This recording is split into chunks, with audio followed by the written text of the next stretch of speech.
सुखी होना और प्रसन्न होना ये अंदर का एहसास है।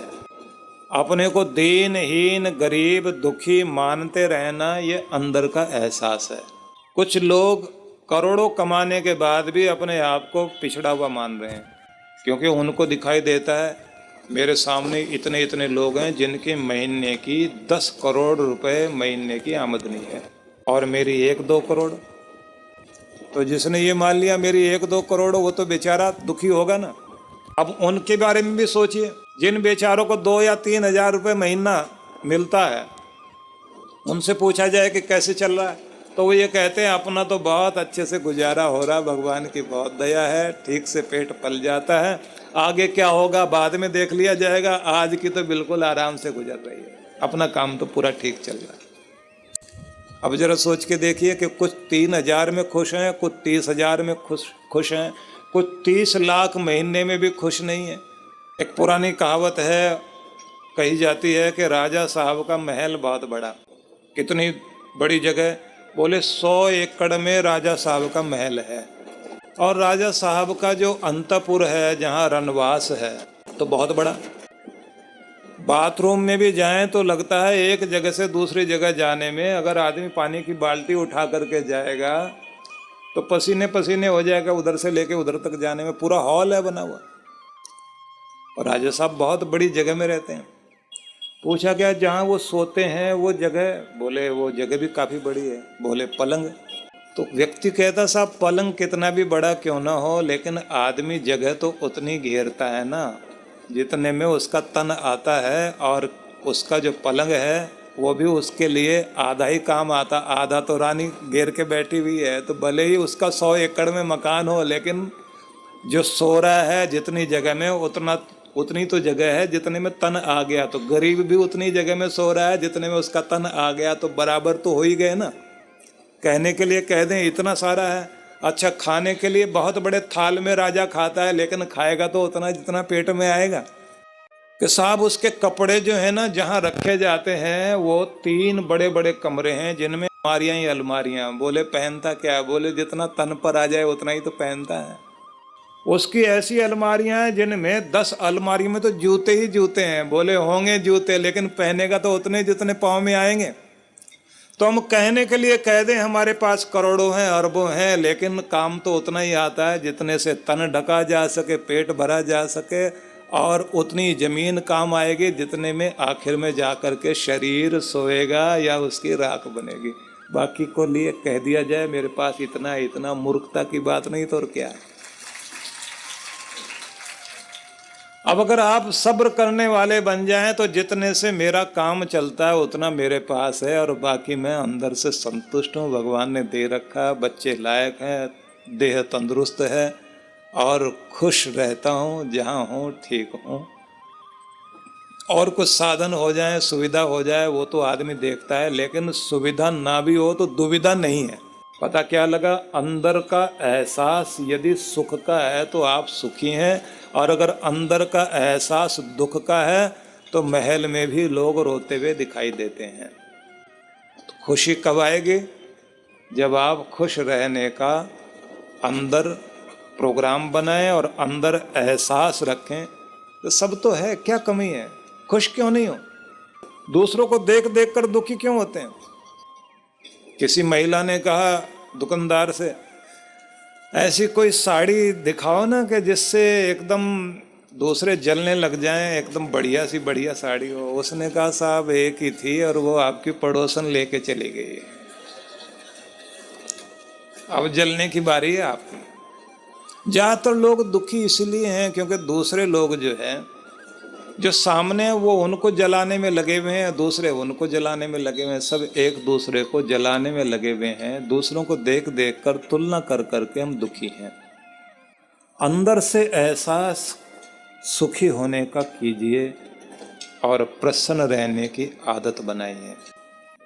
निवेदन है, हो सके परमात्मा का दिया हुआ मनुष्य के लिए सभी प्राणियों में जितने भी मनुष्य हैं, और 84 लाख योनियों में जो एक योनि मनुष्य की योनि है, इसको भगवान ने एक वरदान दिया, और वो वरदान दिया मुस्कुराहट का।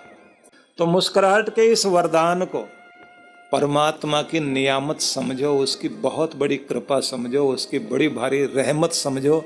उसने इंसान को मुस्कुराहट दी है, और जो इंसान परमात्मा का ये दिया हुआ वरदान प्रयोग नहीं करता वो दुनिया में सबसे बड़ा अभागा इंसान है। इसलिए हमेशा मुस्कुराने की कोशिश करो, क्योंकि जब आप मुस्कुराते हैं तो आपके देवता मुस्कुराते हैं। जब आप मुस्कुराते हैं तो परमात्मा आपके चेहरे पर ग्लो देता है, एक सुंदर लावण्य देता है। जब आप मुस्कुराते हैं तो आपकी मनहूसियत भागती है और आपका सौभाग्य जागने लगता है। जब आप मुस्कुराते हैं आपका तनाव भागता है। जब आप मुस्कुराते हैं तो क्रोध दूर से आंखें लाल कर कर के देखता रहता है कि देखता हूँ कब ये बंद करता है और मैं इसके ऊपर चढ़ूँ, सवार हो जाऊँ, इसको दबाऊँ। जब तक आप मुस्कुराते रहेंगे तो क्रोध का और मुस्कुराहट का बैर है, वो दोनों साथ साथ रह नहीं सकते। गुस्सा करते हुए मुस्कुरा नहीं सकते, मुस्कुराहट भागते ही गुस्सा आ सकता है। मुस्कुराहट जब तक है तब तक आपके अंदर रचनात्मक प्रयोग करने की क्षमता है। जब तक आप मुस्कुरा रहे हैं तब तक आपके अंदर संगीत भी प्रकट हो सकता है। संसार के दृश्यों में जो भी कुछ आप देखते हैं उनका सौंदर्य दिखाई देगा। आप खुद सुंदर लगते हैं और आप सुंदरता को बिखेरते हैं जब आप मुस्कुराते हैं। तो अगर आप रचनात्मक होना चाहते हैं, अपने अंदर की गुणवत्ता को बढ़ाना चाहते हैं, तो मैं ये कहूँगा प्रसन्नता को अपना लीजिए। मंगलमय जीवन के लिए, प्रसन्नता और खुशी से भरे हुए जीवन के लिए ये तीसरा सूत्र है संतुलन। संतुलन, संतुलन, बैलेंस। बैलेंस बनाना बहुत जरूरी है, क्योंकि बैलेंस के बिना जिंदगी नहीं है। भगवान श्री कृष्ण कहते हैं समत्वम योग उच्यते, संतुलन ही योग है। निवेदन ये है, ज्यादा से ज्यादा ऊर्जा हमारे शरीर की संतुलन बनाने में खर्च होती है।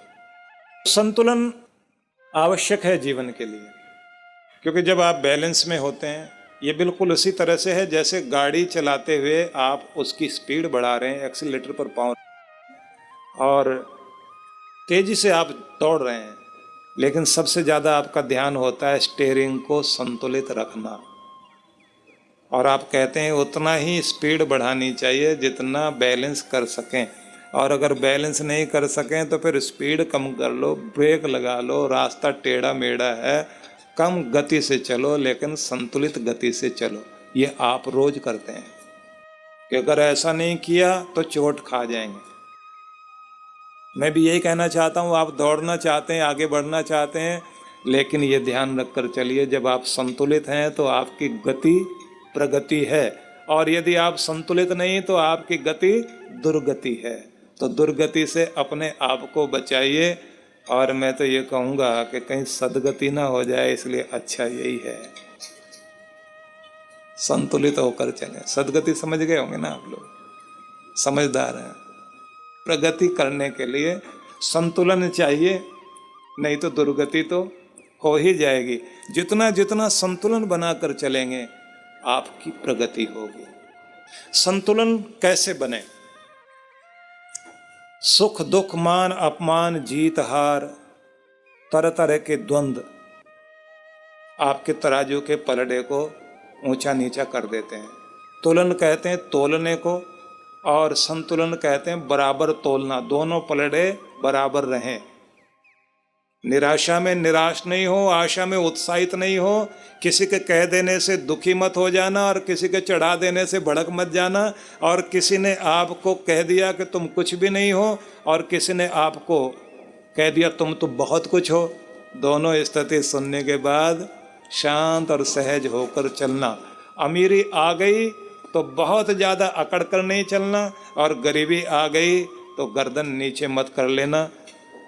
दोनों स्थिति में संतुलन बनाकर जो चल सकता हो, दिन में रात में, सुबह में शाम में, अमीरी में गरीबी में, कमजोरी में या बलवत्ता में, कोई भी स्थिति हो, तराजू के दो पलड़े हैं, दोनों स्थिति में अपने मन को संभाल कर चलना है। जब आप संभाल कर चल रहे हैं तब आपके जीवन में खुशियां हैं, तब आपकी तरक्की है।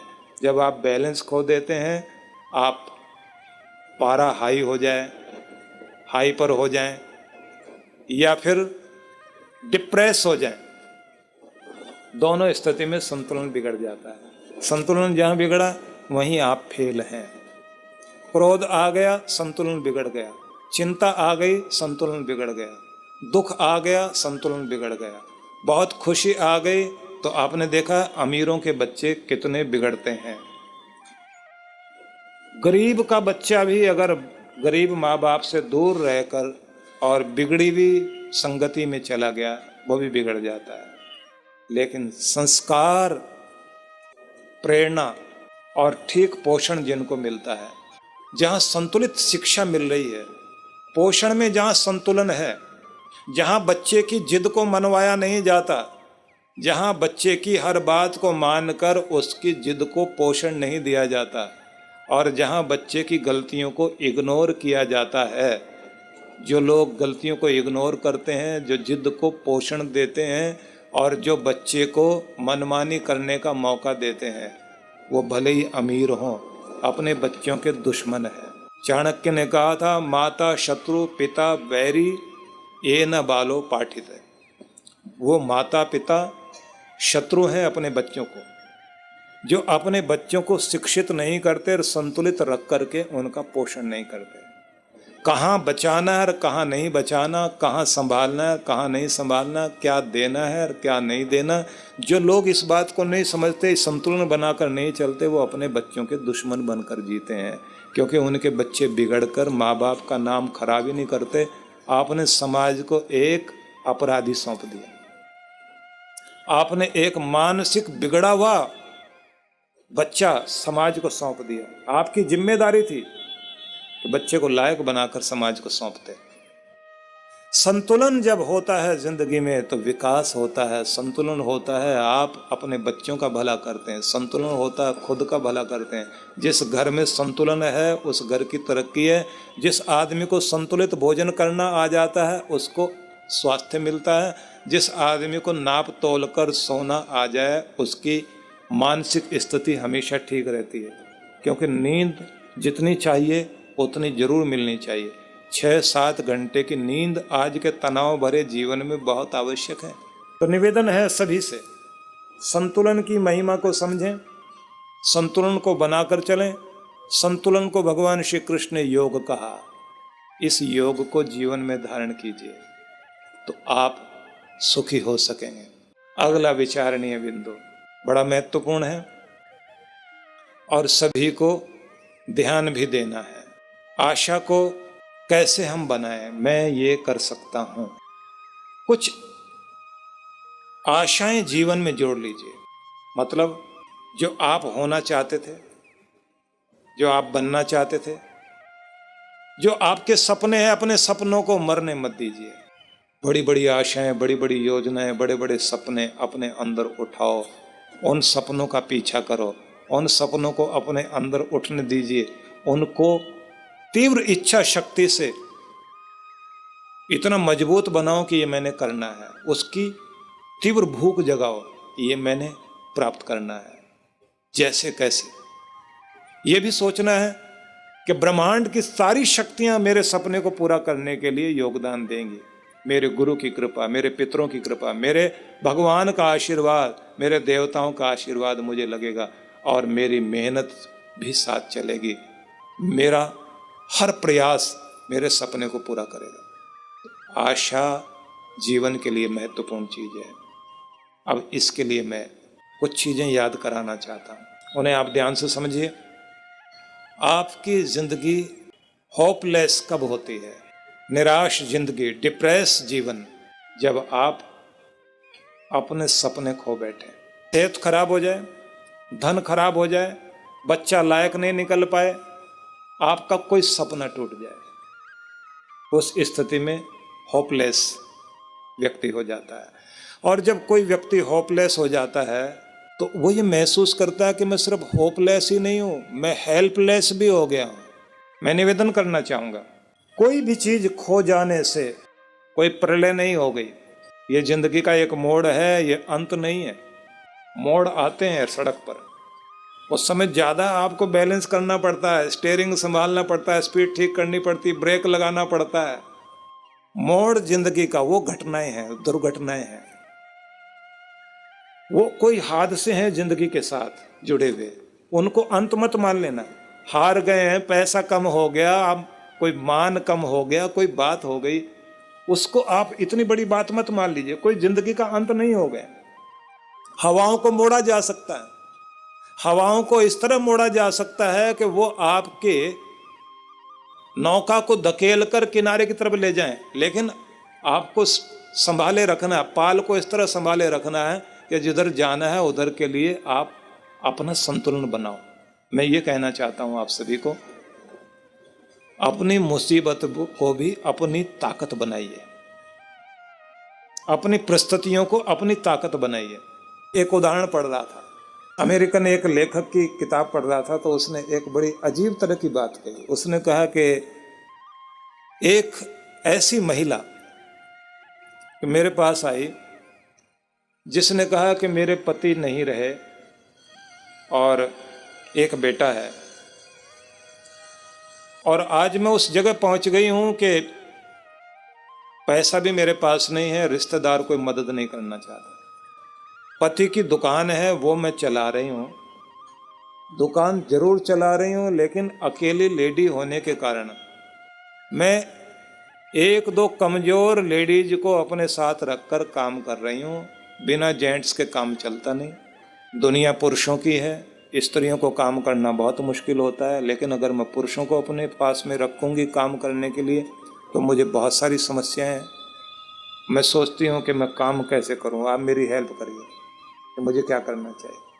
उस व्यक्ति ने कहा बस एक काम करना तुमने, जो तुम्हारी कमजोरी है उसे ताकत बनाओ।